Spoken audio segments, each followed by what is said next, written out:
Hello everyone, welcome to ప్రెవీస్ kitchen. ఈ రోజు మనం చాలా తక్కువ టైంలో సింపుల్ అండ్ టేస్టీగా పెసర పునుగుల పులుసుని ఎలా చేయాలో చూద్దాం. ఈ రెసిపీకి ఆనియన్స్ కాస్త ఎక్కువే పడతాయండి. ఇక్కడ నేను 5 మీడియం సైజ్ ఆనియన్స్ ని తీసుకొని చిన్న ముక్కలుగా కట్ చేసుకున్నాను. తర్వాత ఒక పెద్ద నిమ్మకాయ సైజ్ అంత చింతపండుని నీళ్ళల్లో నానబెట్టి పక్కన పెట్టుకోవాలి. ఇప్పుడు ఒక చిన్న ప్యాన్ లో 1/2 స్పూన్ మెంతులు, 1/2 స్పూన్ జీలకర్ర వేసి ఒకసారి కలిపి ఇందులోకి 1/2 స్పూన్ బియ్యం వేసి కాస్త వేడెక్కిన తర్వాత ఫైన్ పౌడర్ లా చేసి పక్కన పెట్టుకోవాలి. ఇప్పుడు మరొక ప్యాన్ తీసుకొని 3 టేబుల్ స్పూన్ల ఆయిల్ ని వేసి వేడెక్కనివ్వాలి. తర్వాత ఇందులోకి సన్నగా కట్ చేసుకున్న ఉల్లిపాయ ముక్కల్ని వేసుకోవాలి. ఒకసారి బాగా కలిపి రుచికి సరిపడినంత సాల్ట్, చిటికెడు పసుపు వేసి ఉల్లిపాయల్లోంచి నీరు ఎగిరిపోయి లైట్ గోల్డెన్ బ్రౌన్ కలర్ వచ్చేంత వరకు ఓపికగా నిదానంగా మీడియం ఫ్లేమ్లో వేపుకోవాలి. ఈ పులుసు టేస్ట్ అంతా ఉల్లిపాయల్ని వేపుకోవడంలోనే ఉంటుందండి. మనం ఎక్కువ క్వాంటిటీలో ఉల్లిపాయలని వేసుకున్నాం కాబట్టి సరిగ్గా వేపుకోకపోతే పులుసు కాస్త స్వీట్గా అవుతుందండి. అంతేకాకుండా టెక్స్చర్ చూడడానికి తినడానికి కూడా బాగోదు.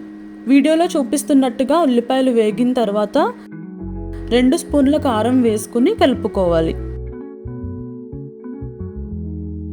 తర్వాత ఇందులోకి నానబెట్టుకున్న చింతపండు రసాన్ని పోసి 4 పచ్చిమిరపకాయల్ని స్లిట్ చేసి వేసుకోవాలి. ముందే వేసేస్తే బాగా వేగిపోయి స్కిన్ సెపరేట్ అయిపోతుందండి. ఇలా పులుసులో వేసుకుంటే కాస్త పుల్లగా కాస్త కారంగా తినడానికి బాగుంటుంది. ఒక 4-5 నిమిషాలకి పులుసు బాగా మరుగుపడుతుందండి. ఇప్పుడు ఉప్పు కారం ఒకసారి చెక్ చేసుకొని ఏవైనా తగ్గినట్లయితే గనక యాడ్ చేసుకోవచ్చు. తర్వాత గ్రైండ్ చేసి పక్కన పెట్టుకున్న మెంతుల పౌడర్ని మరుగుతున్న పులుసులోకి యాడ్ చేసుకోవాలి. ఈ పౌడర్ యాడ్ చేయడం వల్ల పులుసుకి కాస్త చిక్కదనం వస్తుంది. అంతేకాకుండా అన్నంలో కలుపుకోవడానికి బాగుంటుంది. కన్సిస్టెన్సీ ఒకసారి చెక్ చేసుకొని ఇందులోకి 1/2 లీటర్ వాటర్ని యాడ్ చేసుకొని 4-5 నిమిషాలు మరగనివ్వాలి.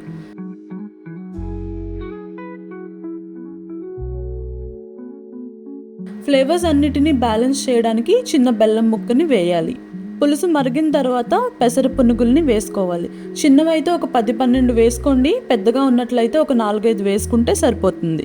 ఒక 3-4 నిమిషాలు మరిగిన తర్వాత పులుసు కాస్త పలుచగా ఉన్నప్పుడే స్టవ్ ఆఫ్ చేసుకోవాలండి.